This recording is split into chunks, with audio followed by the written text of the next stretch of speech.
उस समय किस धर्म के लोग थे ये तो बताना बहुत मुश्किल है, क्योंकि किसी एक विशेष रिलीजन के बारे में बहुत कुछ श्योर नहीं है। लेकिन आइडल वर्शिप होती थी वहाँ पे। आइडल वर्शिप यानी मूर्ति पूजा जो है वो काफ़ी प्रेवलेंट थी। Pregnant females where considered sacred, तो जो महिलाएं गर्भवती होती थी उनको बड़ा ही सेक्रेड माना जाता था, पवित्र माना जाता था, और माना जाता था कि उनको काफ़ी श्रद्धा की दृष्टि से देखा जाता था और उनकी पूजा भी होती थी। In Mohenjodaro female goddess was worshipped. Mohenjodaro में कुछ इस तरह के प्रमाण मिले हैं कि वहाँ पे फीमेल गॉडेस यानी देवी को पूजा जाता था। Some animal gods like tiger and elephant were also worshipped. It is predicted that Lord Shiva and Nandi were also worshipped. कुछ एनिमल गॉड्स भी थे जैसे टाइगर और एलिफेंट, इनकी भी पूजा की जाती थी, इनको भी वर्शिप किया जाता था। और ऐसा भी स्पेकुलेट किया जाता है, ऐसा प्रेडिक्ट किया जाता है कि भगवान शंकर, भगवान शिव को और नंदी को, इनको भी पूजा जाता था। तो आइडल वर्शिप थी, प्रेग्नेंट फीमेल्स को सेक्रेड माना जाता था, फीमेल गॉडेसेस को पूजा जाता था, एनिमल गॉड्स थे और भगवान शिव और नंदी की भी पूजा की जाती थी। लेकिन इतना होने के बावजूद एग्जैक्ट नहीं कहा जा सकता है कि इसके अलावा और कुछ नहीं था। ये वो चीज़ें हैं जिनके प्रमाण मिले हैं, लेकिन बहुत सारी ऐसी भी चीज़ें हो सकती हैं जिनके पक्के प्रमाण नहीं हैं। लेकिन फिर भी किसी एक विशेष रिलीजन का नाम नहीं लिया जा रहा है, लेकिन इस चीज़ों से, इन जो प्रमाण मिले हैं इनसे आप समझ सकते हैं कि जो रिलीजन था वो काफ़ी डाइवर्स था और लोगों को अपने अपने तरीके से भगवान को पूजने की इजाज़त थी। कई तरह के ऐसे देवता या भगवान रहे होंगे जिनकी पूजा की जाती थी। फ्यूनरल्स की यदि बात करें तो cremation was more popular than burial, यानी लोगों को मृत्यु के बाद जलाया जाता था और दफनाया कम जाता था। जलाया ज़्यादा जाता था और दफनाया कम जाता था। क्रिमेशन ज़्यादा पॉपुलर था बरियल से। Graves around Harappa and Mohenjodaro always pointed north. Harappa और मोहनजोदारो जो मेन साइट्स हैं इस सिविलाइजेशन की, वहाँ पे जो ग्रेव्स होते थे वो नॉर्थ की ओर पॉइंट करते थे। नॉर्थ यानी उत्तर की ओर। उत्तर की ओर जो अधिकतर ग्रेव्स बनाए जाते थे, कब्र बनाए जाते थे, वो पॉइंट करते थे। Graves in Dholavira point east as well as north. Dholavira में हालांकि थोड़ा सा डिफरेंस देखने को मिलता था, नॉर्थ में तो खैर पॉइंट करते ही थे। ईस्ट पॉइंटिंग ग्रेव्स भी, ईस्ट पॉइंटिंग कब्र भी वहाँ पे मिले हुए हैं। Some graves also had ornaments and personal items. ये बड़ी ही शॉकिंग चीज़ थी। हालांकि बहुत ही कई अलग अलग कब्रों में ये देखने में आया है कि उनमें जब लोगों को दफनाया जाता था तो उनके साथ उनके आभूषण और कुछ पर्सनल आइटम्स भी रख दिए जाते थे। हो सकता है ये उस जमाने की परंपरा रही हो। It is also thought that woman were buried near their mother और ग्रैंड मदर। तो जहाँ तक दफनाने की बात है, ऐसा लगता है कि महिलाओं को उनकी माँ या उनकी ग्रैंड मदर, दादी के आसपास ही दफनाया जाता था। हाउसिंग की बात करें, ये बहुत इंपॉर्टेंट टॉपिक है housing. There are no science of great rulers. ये एक बहुत ही इंपॉर्टेंट पॉइंट है, एक बहुत ही इंपॉर्टेंट बिंदु है कि कोई बड़े रूलर, कोई बड़े सम्राट के कोई प्रमाण नहीं मिले हैं। Even poor people lived in good houses. Some sites were fortified. A house covering 8,600 square feet thought to be the chief's house is found. यानी कि जो गरीब लोग थे वो भी अच्छे मकानों में रहते थे, मतलब बिल्कुल जैसा घास फूस की झोपड़ी या इस टाइप की चीज़ों का कोई ऐसा प्रमाण नहीं मिला है। तो ऐसा माना जाता है कि सभी लोग अच्छे घरों में रहते थे, इवन गरीब लोग भी अच्छे पक्के मकानों में रहते थे।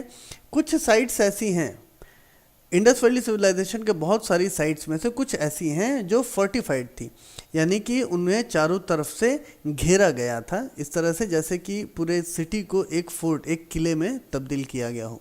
अ house covering 8,600 square feet is found. एक बड़ा घर जो कि 8,600 स्क्वायर फीट का था वो भी मिला है, और ऐसा माना जाता है कि वह सिटी के चीफ का घर था। सिटी का जो भी चीफ रहा हो उस समय, जो लीडर रहा हो, बड़ा लीडर, या फिर ऐसा व्यक्ति जो सबसे ज़्यादा पॉपुलर रहा हो, शायद वो एक न्यायमूर्ति जैसा व्यक्ति रहा हो, चीफ रहा हो, उसका घर जो है वो ऐसा लगता है, क्योंकि इतना बड़ा घर जो है वो चीफ का ही हो सकता है। Houses were made of cut bricks and had toilets too. The Indus valley people had the most advanced toilets. ये बहुत ही इम्पॉर्टेंट पॉइंट हो सकता है कि जो घर बनाए जाते थे वो कट ब्रिक्स के बनाए जाते थे और उनमें टॉयलेट्स भी थे, यानी उस ज़माने में हाइजीन को बहुत ही महत्व दिया गया था, तो घरों में ही टॉयलेट्स थे। और इंडस वैली के जो लोग थे वो बड़े ही एडवांस्ड टॉयलेट्स रखते थे। एडवांस टॉयलेट से मतलब है बिल्कुल क्लीन रहना, और वहाँ पे फ्लश की भी व्यवस्था अच्छी थी। The sewer system was excellent. Sewer system यानी कि गंदे पानी को निकालने की जो व्यवस्था थी वो बहुत ही अच्छी, यानी एक्सीलेंट थी। आपने कई बार सुना होगा कि जो नाली का सिस्टम था, पानी को निकासी का सिस्टम था, ये इंडस वैली सिविलाइजेशन में बहुत ही एडवांस था। Houses had lawns and wells also. तो घरों में लॉन्स भी बनाए जाते थे, गार्डन्स जैसे जगहें भी बनाई जाती थी, चबूतरे बनाए जाते थे जहाँ पे लोग बैठते रहे होंगे, और वेल्स भी थे। लगभग हर घर में वेल्स के प्रमाण हैं, यानी कुओं के प्रमाण हैं। वहाँ पर पानी की व्यवस्था जो है वो कुओं से की जाती रही होगी। Fire hardened bricks were used for construction. Brick industry was developed. जो ईंट थे जिनसे मकान बनाए जाते थे उनको आग में पकाया जाता था। फायर हार्डन्ड ब्रिक्स थे। ये एक बहुत ही एडवांस्ड टेक्नोलॉजी थी जो उस ज़माने में लोग इस्तेमाल करते थे। ब्रिक इंडस्ट्री थी जो कि एक डेवलप्ड अवस्था में थी, यानी ब्रिक्स जो है वो एक इंडस्ट्रियलाइज्ड व्यवस्था थी, जहाँ पे बहुत सारे ऐसे ट्रेडर्स रहे होंगे, व्यापारी रहे होंगे जो कि ब्रिक्स बनाने का काम करते होंगे, और जिन्हें घर बनाने के लिए ब्रिक्स की ज़रूरत होगी उन्हें बेचते रहे होंगे। सिटी प्लानिंग बहुत ही एडवांस थी, बहुत ही अच्छी सिटी प्लानिंग थी इंडस वैली सिविलाइजेशन के ऑलमोस्ट सभी साइट्स में। City was planned in grid structure. ये इंपॉर्टेंट चीज़ है। ग्रिड स्ट्रक्चर का मतलब कुछ इस तरह से ये ग्रिड स्ट्रक्चर ये सिटीज़ में देखा जाता है। They contained greeneries, buildings, extensive baths, gardens, etc. Many more settlements also had the same city planning. तो सिटी में ग्रेनरीज थे जहाँ पे अनाज रखे जाते थे, ऐसे बड़े बड़े गोदाम। बिल्डिंग्स बहुत बड़े बड़े थे, काफ़ी लंबाई चौड़ाई ज़्यादा थी बिल्डिंग्स की। एक्सटेंसिव बाथ्स से यहाँ पर तात्पर्य बड़े बड़े स्नानागार से है, ऐसा माना जाता है। इतिहासकार भी मानते हैं और साथ साथ बहुत सारे साइंटिस्ट भी मानते हैं ऐसा कि इंडस वैली सिविलाइजेशन में शहरों में स्नानागार बनाए जाते थे जहाँ पे बहुत सारे लोग आके स्नान करते थे। हो सकता है कि ये एक वर्शिप का तरीका भी रहा हो। गार्डन्स भी बहुत ज़्यादा सिटीज़ में रहते थे, और ये व्यवस्था जो है वो अधिकतर बड़ी बड़ी सिटीज़ में ये देखने को मिली है। Streets were in grid pattern. तो ये जो व्यवस्था मैंने यहाँ पे अभी बनाई थी, इसी व्यवस्था में स्ट्रीट्स भी थे, यानी बिल्कुल सीधे सीधे और एक दूसरे को काटते हुए इस तरह के ग्रिड्स जो है वो स्ट्रीट्स, इस तरह की सड़कें थी। Harappa and Mohenjodaro had palace area and middle town. Harappa और मोहनजोदारो ये सबसे एडवांस्ड और सबसे बड़े शहर थे। यहाँ पर पैलेस एरिया और मिडिल टाउन भी होते थे। पैलेस एरिया जहाँ पे शायद बहुत ही बड़े लोग, पैसे वाले लोग रहते हों, जहाँ पे मकान बड़े थे, जहाँ पे सुविधाएं ज़्यादा थी, और मिडिल टाउन था जहाँ पे मकान कंपैरेटिवली छोटे थे और जहाँ पे सुविधाएं हो सकता है थोड़ी सी कम रही हों। तो पैलेस एरिया और मिडिल टाउन का भी हड़प्पा और मोहनजोदारो में प्रचलन रहा होगा। There was also an assembly hall and a college for priests in Mohenjodaro. ऐसा माना जाता है, ऐसा आर्कियोलॉजिस्ट मानते हैं कि मोहनजोदारो में एक असेंबली हॉल भी था जहाँ पे शायद हो सकता है शादियाँ होती हों, हो सकता है वहाँ पे अदर गैदरिंग्स भी होती हों, और वहाँ पे एक कॉलेज भी था जहाँ पे धर्म की शिक्षा दी जाती थी, college for priests. Dholavira had a 50 feet tall building thought to be the head of cities residence. ये मैंने अभी थोड़ी देर पहले भी कहा था कि जब उनकी हाउसिंग थी उसमें कुछ घर ऐसे मिले हैं जो कि सामान्य से काफ़ी बड़े हैं। धोलावीरा में इसी तरह से 50 फीट ऊंची बिल्डिंग भी मिली है। माना जाता है कि ये हेड ऑफ सिटी का घर रहा होगा। Harappa had a main gate also, some walls surrounded the cities. Fortified cities की बात अभी हम लोगों ने थोड़ी देर पहले की थी। कुछ साइट्स ऐसे हैं जो कि फोर्टिफाइड थे, यानी कि वो चारों तरफ से दीवारों से पैक थे, जैसे कि कोई किले में तब्दील किया गया हो शहरों को। हड़प्पा में इसी प्रकार से मेन गेट हुआ करता था, एक बहुत बड़ा मेन गेट जो कि हड़प्पा शहर में जाने का रास्ता था। और सिटीज़ में के अगल बगल में वॉल्स भी थे जो कि शायद प्रोटेक्शन के लिए बनाए गए होंगे। ड्रेनेज सिस्टम बहुत ही पावरफुल और बहुत ही एडवांस्ड था। इंडस वैली सिविलाइजेशन के ड्रेनेज सिस्टम की आपने हमेशा तारीफ सुनी हुई होगी। Drainage system was used before Romans. ये बड़ी ही इम्पॉर्टेंट चीज़ है कि रोमन्स को बहुत सारे लोग मानते हैं कि वे पहले थे जिन्होंने एक ड्रेनेज सिस्टम को डेवलप किया था। लेकिन इंडस वैली सिविलाइजेशन के लोग रोमन्स से पहले एक well advanced drainage system use करते थे। ये बहुत ही इंपॉर्टेंट चीज़ है, इसे ज़रूर याद रखिएगा। Drainage was done by terracotta pipes. तो ऐसा नहीं कि सड़क के बीच में थोड़ा सा गड्ढा खोद दिया और वो लंबा गड्ढा हो गया जैसे नालियाँ बना ली, वैसा ड्रेनेज सिस्टम नहीं। एक बहुत ही एडवांस्ड ड्रेनेज सिस्टम था जिसमें टेराकोटा पाइप्स का यूज़ किया जाता था। देयर वॉज अर्थी ब्रिक कवर्ड ड्रेनेज सिस्टम। ज़मीन के नीचे से जब पाइप्स निकलती थी तो उसके ऊपर ईंटों से उसको ढका भी जाता था, यानी रोड्स के नीचे नीचे अंडरग्राउंड पाइप्स भी थे। तो इस तरह से ड्रेनेज सिस्टम को बहुत ही ज़्यादा एडवांस्ड बनाया गया था।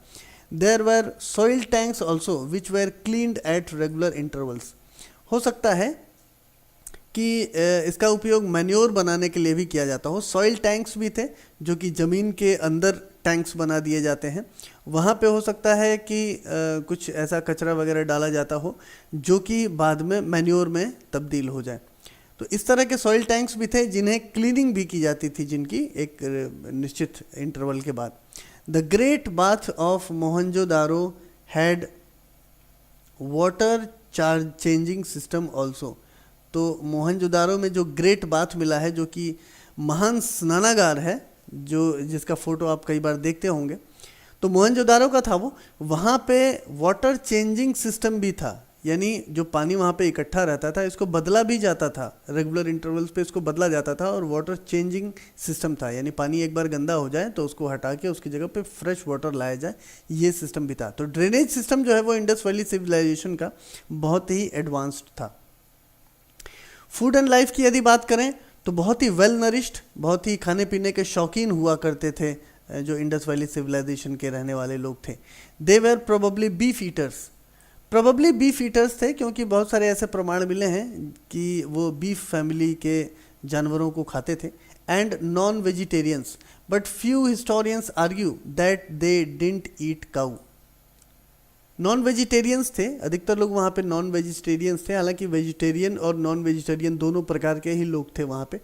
अधिकतर हिस्टोरियंस का ये मानना है कि वे गाय को सेक्रेड मानते थे, इसलिए गाय को नुकसान नहीं पहुँचाते थे। लेकिन फिर भी बीफ फैमिली के जो दूसरे जानवर होते हैं उनका भक्षण किया करते थे, उन्हें उनका मीट खाया करते थे।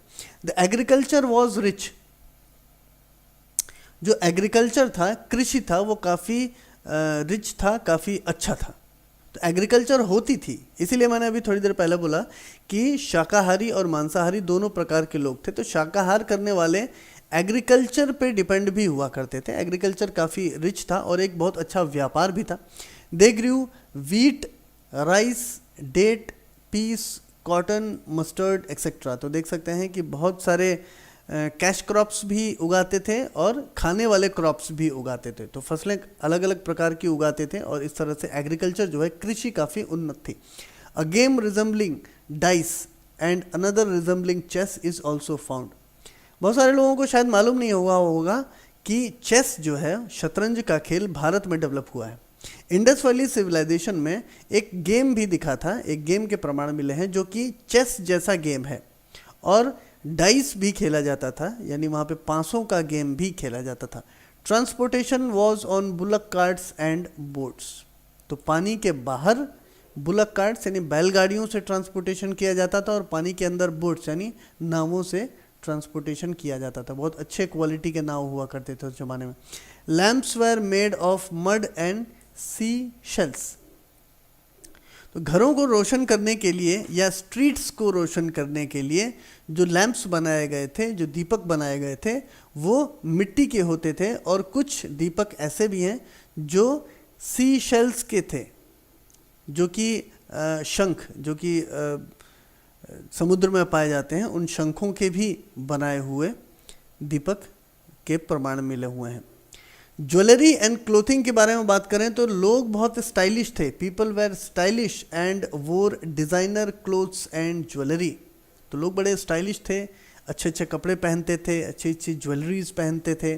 Some man were also clean shaven. हालांकि उस ज़माने में अब कह नहीं सकते कि क्लीन शेवन रहने का कोई शौक़ था लोगों को या फिर क्या था, लेकिन ऐसा माना जाता है कि अधिकतर लोग दाढ़ी रखते थे, लेकिन कुछ लोग क्लीन शेवन भी रहते थे। Woman had different hairstyles. औरतों को बहुत अलग अलग हेयर स्टाइल्स रखने का शौक़ था। Harappans were first to grow cotton. ये एक बहुत ही इंपॉर्टेंट पॉइंट है। दुनिया में सबसे पहले कॉटन, कपास की खेती इंडस वैली सिविलाइजेशन में हड़प्पा में होती थी। Harappans were first to grow cotton. They also used the earliest known buttons. They also used the earliest known buttons. कपड़ों में लगाए जाने वाले बटन्स का इस्तेमाल सबसे पहले इस दुनिया में इंडस वैली सिविलाइजेशन में हुआ था। तो ये 2 पॉइंट्स आपको बिल्कुल याद रखने हैं कि कपास का उत्पादन सबसे पहले हड़प्पा में शुरू हुआ और इंडस वैली सिविलाइजेशन में, यानी हड़प्पा में ही खास तौर से मैं बात कर रहा हूँ, वहाँ पे बटन्स, कपड़ों में बटन्स का इस्तेमाल सबसे पहले शुरू हुआ। Use of bangles, belts, pendants, necklaces etcetera were common. तो अलग अलग प्रकार की ज्वेलरी का इस्तेमाल होता था। बैंगल्स यानी कंगन का इस्तेमाल किया जाता था, पेंडेंट्स, नेकलेसेस, हारों का इस्तेमाल, और भी जो ज्वेलरीज थे इनका इस्तेमाल बड़ा ही कॉमन था। इनको पहन के लोग, सिर्फ पुरुष ही, सिर्फ महिलाएं ही नहीं बल्कि पुरुष भी इन ज्वेलरीज का इस्तेमाल करते थे। Tattoos were popular. लोग बाग टैटूज़ बहुत बनवाते थे, चाहे स्त्रियां हों, चाहे पुरुष हों, चाहे बच्चे हों, सभी टैटूज़ अपने शरीर पे बनवाते थे। Gold, silver and bronze where used for making ornaments. जो अधिकतर ऑर्नामेंट्स बनते थे, कीमती ऑर्नामेंट्स, वो सोना, चांदी या कांसे के बनाए जाते थे। आर्ट एंड क्राफ्ट भी बहुत ही उन्नत अवस्था में था वहाँ पे। Craft work was done by stones, terracotta, copper, bones, gold, silver etcetera. तो कई अलग अलग प्रकार की चीज़ें थी जिनसे क्राफ्ट वर्क बनाया जाता था, जिनसे ऐसी चीज़ें बनाई जाती थी जो कि सजावट के भी काम आती थी या फिर बच्चों के खेलने के काम आती थी। कुछ चीज़ें ऐसी भी थी जो कि अपनी प्रॉस्पेरिटी, अपनी संपन्नता को दिखाने के काम आती थी।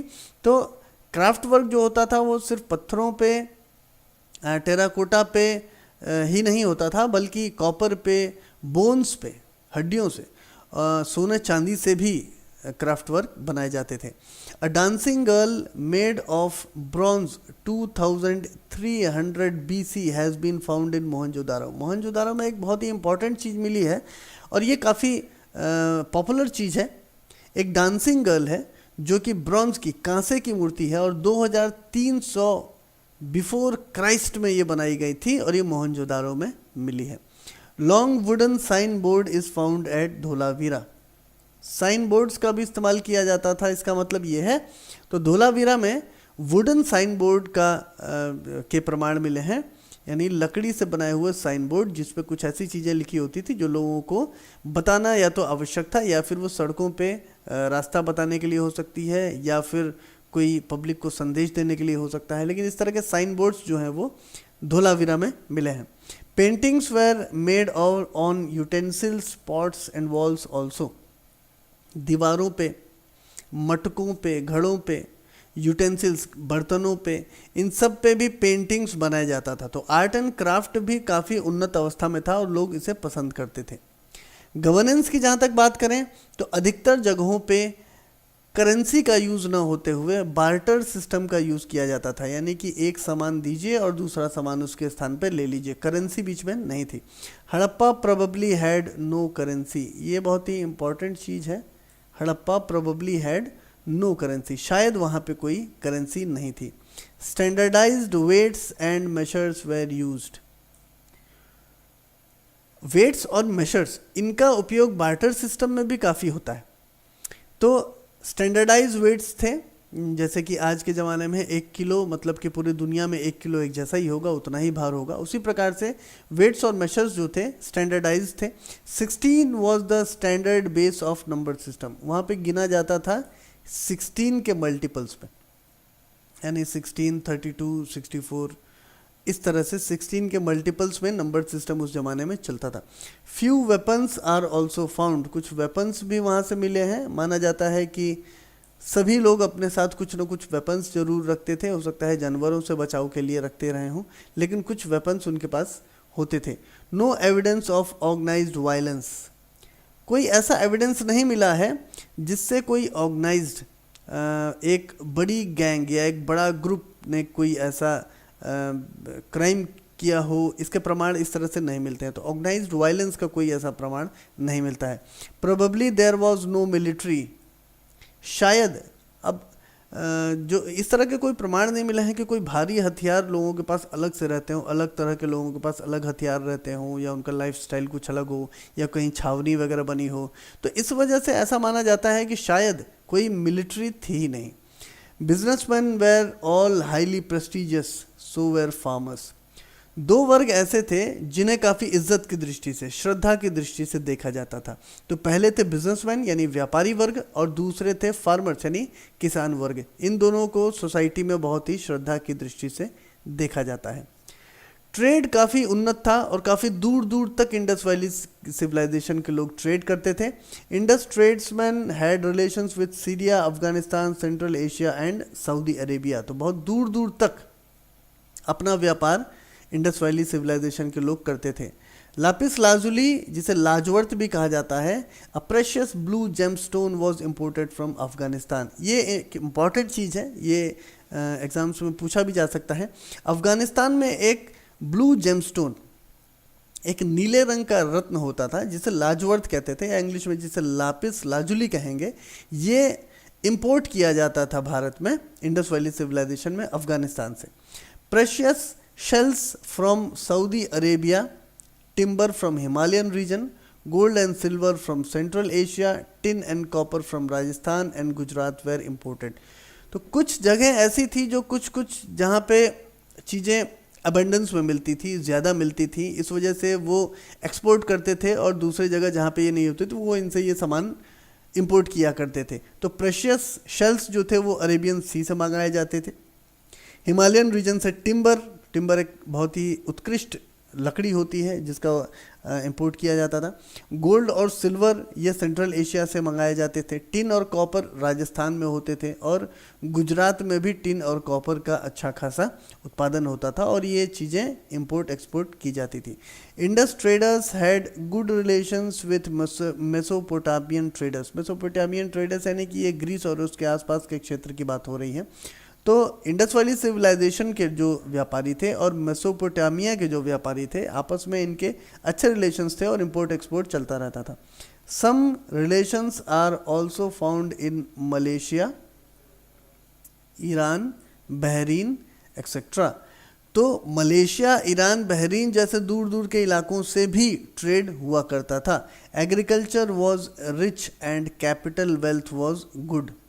लोगों के पास वेल्थ थी नए बिज़नेस शुरू करने की या फिर अपने बिज़नेस को बढ़ाने की, उनके पास तरीका था, उनके पास मैन पावर था। और एग्रीकल्चर जो है, इसके बारे में हम लोग ऑलरेडी बात कर चुके हैं कि काफ़ी रिच हुआ करता था। लेकिन इतना बड़ा सिविलाइजेशन, इतना उन्नत सिविलाइजेशन, इतना एडवांस, इतना मॉडर्न सिविलाइजेशन आखिर ख़त्म कैसे हो गया? ये एक बहुत बड़ा यक्ष प्रश्न बना हुआ है इतिहासकारों के सामने भी और आर्कियोलॉजिस्ट लोगों के सामने भी, कि इतना बड़ा सिविलाइजेशन आखिर अचानक से ख़त्म कैसे हुआ? ऐसा क्या हुआ होगा कि ये पूरा का पूरा इंडस वैली सिविलाइजेशन ढह गया? इसके बारे में बहुत कम स्पेकुलेशंस हैं, बहुत कम आपको जानने को मिलेगा। क्योंकि जो लोग जानते भी हैं वो बहुत ज़्यादा श्योर नहीं है, तो इस चीज़ को बहुत ही श्योर तरीके से, बहुत ही साउंड तरीके से बताना बड़ा मुश्किल होता है। लेकिन ये तय है कि ये सिविलाइजेशन जो है वो 1900 से 1700 बीसी के आसपास समाप्त हो गई थी। 1900 एंड 1700 बीसी के बीच में ये सिविलाइजेशन समाप्त हो गई थी। It is not sure why, it is not sure why, may be due to some natural calamities. हो सकता है, अधिकतर लोगों का ऐसा मानना है कि कुछ नेचुरल कैलामिटीज़ हुई होगी, कुछ प्राकृतिक आपदा आई होगी जिसकी वजह से ये सिविलाइजेशन समाप्त हो गई। प्राकृतिक आपदा बहुत ही बड़े साइज़ की रही होगी, बहुत बड़ी चीज़ हुई होगी, तभी इतनी बड़ी सभ्यता समाप्त हो गई। It is also argued that central Asians and Europeans invaded the civilisation. ये एक आर्यन इन्वेजन थ्योरी है जो कि मैक्स मूलर ने दी थी। हालांकि अधिकतर इतिहासकार इसको नहीं मानते, अधिकतर इतिहासकार इसको काउंटर करते हैं, इसे काटते हैं। लेकिन फिर भी कुछ लोगों के द्वारा, कुछ इतिहासकारों के द्वारा ऐसा मानना है, उनके द्वारा ऐसी बहस की जाती है, ऐसा आर्ग्यू किया जाता है कि सेंट्रल एशियंस और यूरोपियंस भारत में आए, इंडस वैली सिविलाइजेशन में आए, और उन्होंने इस सिविलाइजेशन को नष्ट करने में काफ़ी काम किया। तो उन्होंने इस सिविलाइजेशन को, इस कल्चर को नष्ट किया, ऐसा